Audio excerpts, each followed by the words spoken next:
Tracy Marr, continuing the tutorial series on how to create pretty neat characters very easily. In this tutorial I want to show you how to add the body to the character. We've finished his face, it's looking pretty good. Not quite identical to the reference, but that never really happens anyway, so they're more like brothers than twins, but that's okay. So in this tutorial I'm going to quickly create the neck. I'm going to show you how to create the body, his legs and his sausagey arms. So let's get started. First we'll work on the neck. Because we have all the face features grouped in this folder as we did earlier in a previous tutorial, we can just close that up now and we can make a new group folder for his body. Okay, so let's create a new layer by clicking on the layer icon. Let's just select a rectangle tool, make sure it's set to fill here, and let's give him a big square neck. And you can see that's above his face. We don't want that, so we're going to move the body layer below the face and hair layer. Okay, so it's a little bit thin. I'm going to select Ctrl T and expand out his neck. Okay, so that's not looking good at the moment, but we're going to open up the body group here and we're going to select a color. It's going to be darker than his face, but let's use that as the reference, and let's go down here and darken it up a little bit around there. And we can also add sort of a shadow under his chin by adding a gradient overlay, selecting reverse and making sure the angle is set to 90 degrees. Let's bring it right down here and let's select multiply as the blend mode. So you can see you got a little bit of shadow there on his neck, but not too much. Okay, so that's his neck done. We'll rename this layer neck, and let's now create a new layer and we'll do the collar for his pullover or his jumper. Okay, so I'm going to select D. I'm going to press D to default the swatches to black and white, and I'm going to reverse so that we have white selected here. And I'm going to simply zoom in, select the pen tool again with the fill option selected, and create the collar for his shirt.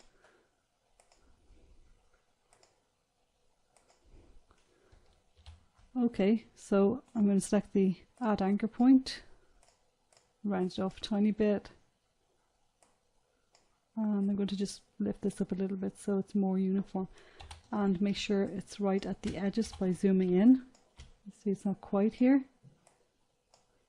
Okay, so that's the color for his shirt, and let's now move on and create his body. To create his body, we're just going to use a great big ellipse, and let's select it by going into the shapes tool here and selecting the ellipse tool.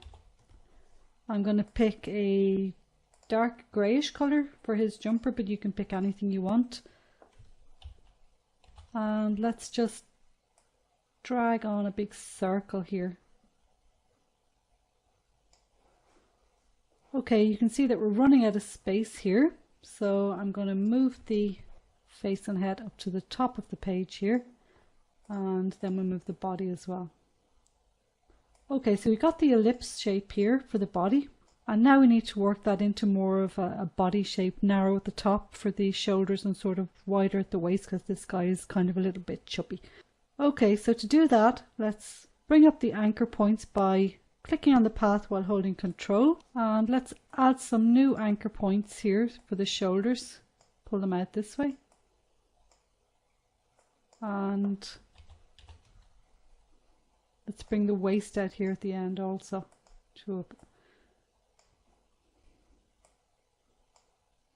Let's narrow this up a little bit. You can manipulate the handles until you get the shape that you want. Let's bring it up under the shirt.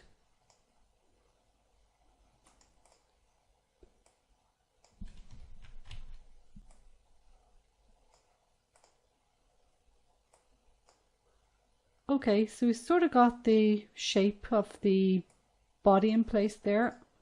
I'm going to put the shirt layer on top. What we'll do next is add in the arms. Okay, so let's make a new layer for the arms, and let's click on the pen tool. Let's go from here, create a sort of a shoulder.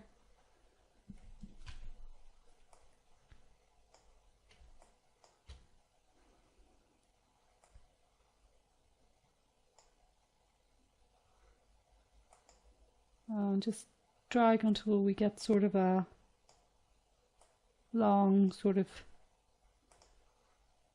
cylindrical shape. Sometimes it's easier just to add anchor points and delete others. So if you delete this one here and delete, you can just get a very even effect. So let's do that again here.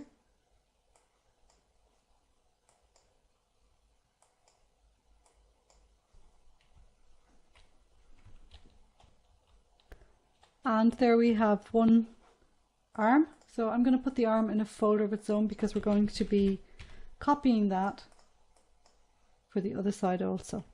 Okay, so finally we need to put in,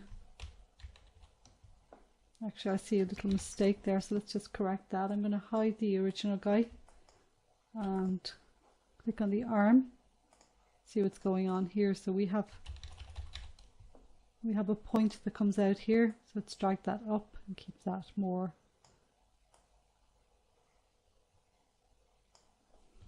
even.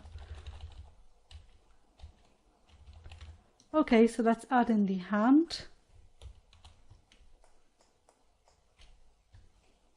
And to do that, we're going to use the pen tool to create a path once again, a shape with paths.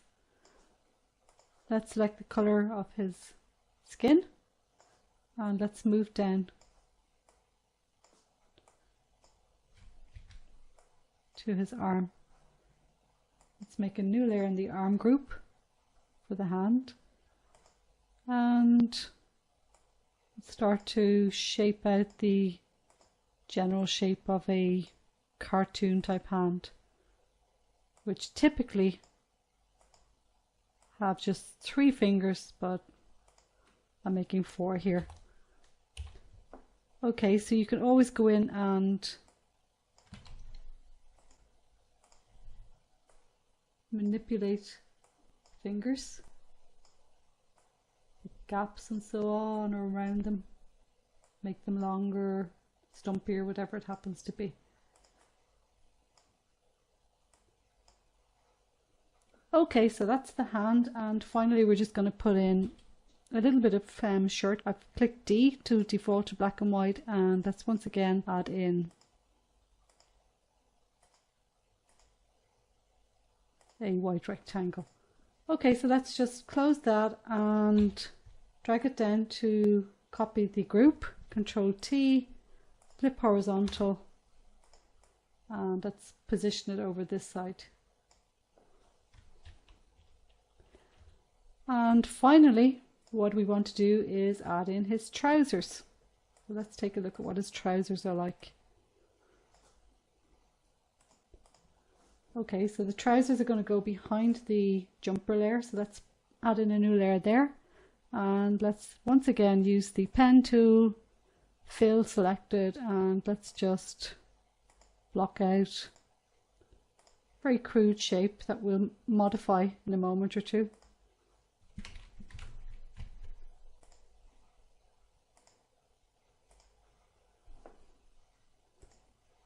Let's select add anchor point. Let's change the color to brown and let's begin to modify the shape.